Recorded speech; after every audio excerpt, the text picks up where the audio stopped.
মুখ্যমন্ত্রীর আহ্বানে নেশা বিরোধী অভিযান যত তীব্র হচ্ছে ততই যেন নেশার প্রকোপ সমাজে জাঁকিয়ে বসেছে। রইল একটি রিপোর্ট। স্মার্ট সিটির বিভিন্ন প্রান্তে নেশার রমরমা। শনিবার রাজধানীর লক্ষ্মীনারায়ণ বাড়ির সামনে এক বাড়ি থেকে নেশা সামগ্রী সহ 4 জনকে আটক করে এলাকাবাসীরা। খবর পেয়ে পূর্ব থানায় পুলিশ ঘটনাস্থলে ছুটে আসে। এলাকাবাসী এবং পুলিশ ওই বাড়ি ঘর তল্লাশি চালিয়ে কোটা জাতীয় নেশা সামগ্রী উদ্ধার করতে সক্ষম হয়। পুলিশ বাড়ির মালিক গীতা দেবনাথ এবং ওনার মেয়েকে আটক করে থানায় নিয়ে যায়। উনি পিডব্লিউডি অফিসে কর্মরত অবস্থায় রয়েছে। পাড়ার লোকেরা জানান যে মা ও মেয়ে নেশা কারবারের সাথে যুক্ত রয়েছে। পাশাপাশি প্রতিদিনই এই বাড়িতে নেশার আসর বসত বলে খবর। এক শ্রেণীর অসাধু ব্যক্তি নেশা কারবারিকে আরো বাড়িয়ে পুরো সমাজটাকে কুলুষিত করে তুলতে চাইছে। মুখ্যমন্ত্রীর আহ্বান, কেউ এই অবৈধ নেশা কারবারিরা মান্যতা দিতে চাইছে না, এমনই অভিযোগ গোটা এলাকাবাসী।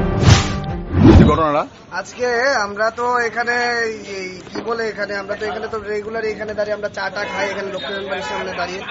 তো আমরা এখানে দাঁড়িয়েছিলাম, হঠাৎ করে এখানে পাড়ার লোকেরা বললো যে এখানে নাকি অনেকদিন যাবত এরকম কোটা, যেটাকে ড্রাগস বলা হয়, এটার ব্যবসা এসব চলছে। তো এরকম একটা ঘরের তো আমরা সাথে সাথে আমরা সবাই যারা ছিলাম তো আমরা সবাই এসেছি। তো আমরা সবাই এসে সেরে তো কি হলো যে আমরা সবাই যখন ঘরের দরজা দিয়ে আমরা ধাক্কা দিচ্ছিলাম, ওরা দরজা খুলছিল না। তো তখনই আমাদের একটা সন্দেহ হলো যে কিছু না কিছু তো একটা আছে। তারপর আমরা পুলিশকে খবর দিই, পুলিশ আসলো।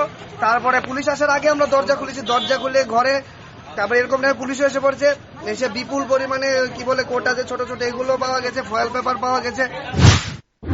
জিরো টলারেন্স নীতির মাধ্যমে রাজ্য সরকার ত্রিপুরাকে নেশামুক্ত করতে উদ্যোগ নিয়েছে, কিন্তু সেই নীতিকে চ্যালেঞ্জ জানিয়ে নেশা কারবারিরা অত্যাধুনিক পদ্ধতিতে নেশার ব্যবসা চালিয়ে যাচ্ছে। বর্তমানে পুলিশ নেশা কারবারির রাঘব বোয়ালদের টিকির নাগালেও পাচ্ছে না, যার ফলে নেশার অবাধ বিচরণ চলছে এবং কিছুতেই রাশ টানা যাচ্ছে না নেশার বারবারন্তকে আটকাতে।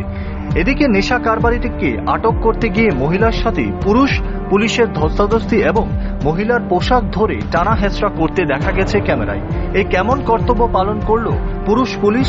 প্রশ্ন উঠছে বিভিন্ন মহলে। Bureau report, rising Tripura.